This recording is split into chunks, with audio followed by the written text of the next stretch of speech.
अगर बात करें ऐसे सेक्टर के बारे में जिसमें कि आपको लॉन्ग टर्म में एक अच्छा ग्रोथ देखने को मिलेगा, तो वो आ जाता है energy sector. And energy sector में भी specially renewable energy sector. Most of cases में जो भी कंपनियां रिन्यूएबल एनर्जी सेक्टर में काम कर रही है उसमें हम लोगों को पिछले कुछ सालों में काफ़ी अच्छा रिटर्न देखने को मिला है। इसके अलावा जो भी रिन्यूएबल सेक्टर में काम करने वाला कंपनियों का जो आईपीओ आ रहा है उसका भी हम लोगों को परफॉर्मेंस काफ़ी अच्छा देखने को मिल जाता है, जिसमें कि एक एग्जांपल वारे एनर्जी का आईपीओ है। इसका लिस्टिंग कल होने वाला है। वारे एनर्जी का अगर हम लोग बीडिंग देखें तो वो भी काफ़ी ज़बरदस्त हुआ है। साथ ही साथ वारे एनर्जी का जो जीएमपी है वो अभी भी 80% से ऊपर का ही हम लोगों को देखने को मिल रहा है। इसके अलावा अगले वीक हम लोगों को मेन बोर्ड आईपीओ में और एक एनर्जी सेक्टर का आईपीओ देखने को मिल जाएगा, जो कि ACME सोलर अपना आईपीओ लेके आ रही है। ये आईपीओ का जो साइज होने वाला है ये 3000 करोड़ का होने वाला है। तो इस वीडियो में हम लोग AMCE के बारे में कंप्लीट एनालिसिस करेंगे, बट उसके पहले हम लोग वारे एनर्जी के बारे में भी बात करेंगे। इसमें हम लोग ये डिस्कस करेंगे कि कल का जो इसका लिस्टिंग डेट है उसमें ये कौन से प्राइस पे लिस्ट हो सकता है। साथ ही साथ ACME में कुछ नेगेटिव पॉइंट भी है तो उसके बारे में भी बात करेंगे। तो आफ्टर ऑल ये वीडियो आप लोगों के लिए काफ़ी यूजफुल होने वाला है, तो वीडियो को एंड तक जरूर देखिएगा। एंड अगर आप इस चैनल पर पहली बार आए तो चैनल को सब्सक्राइब भी कर लीजिए। तो चलिए वीडियो कंटिन्यू करते हैं। यहाँ पे पहले हम लोग थोड़ा सा वारे एनर्जी के आईपीओ के बारे में डिस्कस कर लेते हैं, क्योंकि दोनों ही सेम सेक्टर का आईपीओ है, तो थोड़ा सा हम लोगों को ओवरव्यू पता चल जाएगा कि ये सेक्टर के आईपीओ में कैसा परफॉर्मेंस हम लोगों को देखने को मिल रहा है। अगर हम लोग यहाँ पे बीडिंग देखें तो रिटेल इन्वेस्टर के द्वारा जो बीडिंग किया गया है ये सिर्फ और सिर्फ 11 टाइम ओवर सब्सक्राइब हुआ है। बट रिटेलर इन्वेस्टर को छोड़ के यहाँ पे जो सबसे ज़्यादा बीडिंग किया गया है ये QIB के द्वारा किया गया है। मतलब कि जितने भी बड़े इन्वेस्टर हैं वो एनर्जी सेक्टर के आईपीओ में कुछ ज़्यादा ही इंटरेस्टेड है। यहाँ पे नॉर्मली क्या होता है कि सबसे ज़्यादा बीडिंग आपको रिटेलर इन्वेस्टर के द्वारा देखने को मिलेगा, बट यहाँ पे वारे एनर्जी के आईपीओ में जितने भी बड़े इन्वेस्टर हैं या फिर इंडिविजुअल बड़े इन्वेस्टर हैं उनके द्वारा ज़्यादा बीडिंग किया गया है as compare to retail investor.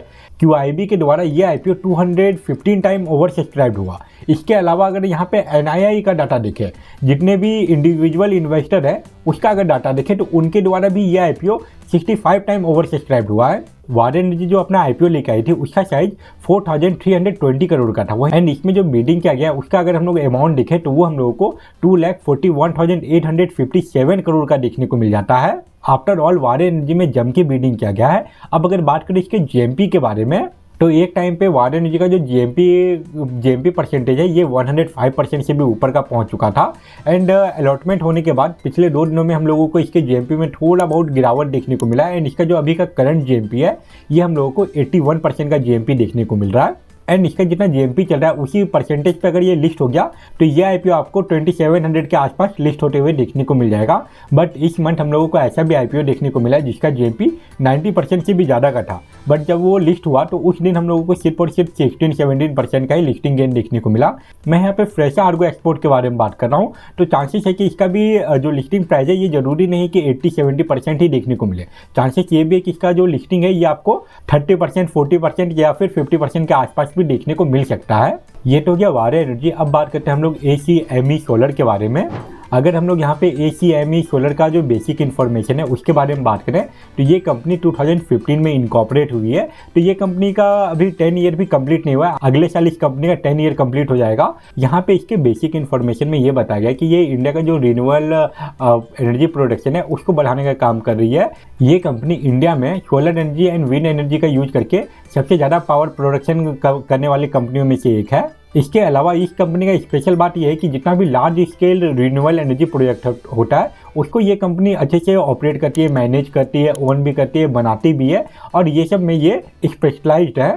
इसके अलावा अगर यहाँ पे हम लोग इस कंपनी का रेवेन्यू के बारे में बात करें कि ये कंपनी रेवेन्यू कैसे जनरेट करती है, तो ये कंपनी जो इलेक्ट्रिसिटी प्रोड्यूस करती है उसको बेचती है डिफरेंट एंटिटी को, जिसमें कि हम लोगों को सेंट्रल एंड स्टेट गवर्नमेंट भी देखने को मिल जाता है। तो यहाँ पे central government and state government का भी बैकिंग है इस कंपनी को। एंड यहाँ पे आप इस कंपनी का कुछ डिफरेंट प्रोजेक्ट के बारे में पढ़ सकते हैं। तो ये तो गया इसका बेसिक इन्फॉर्मेशन। अब अगर बात करें इसके आईपीओ के बारे में तो ACME का जो अभी कंप्लीट इन्फॉर्मेशन है वो आया नहीं है। फॉर एग्जांपल इसका जो आईपीओ का डेट होगा उसके बारे में भी हम लोगों को कोई भी इन्फॉर्मेशन पता नहीं।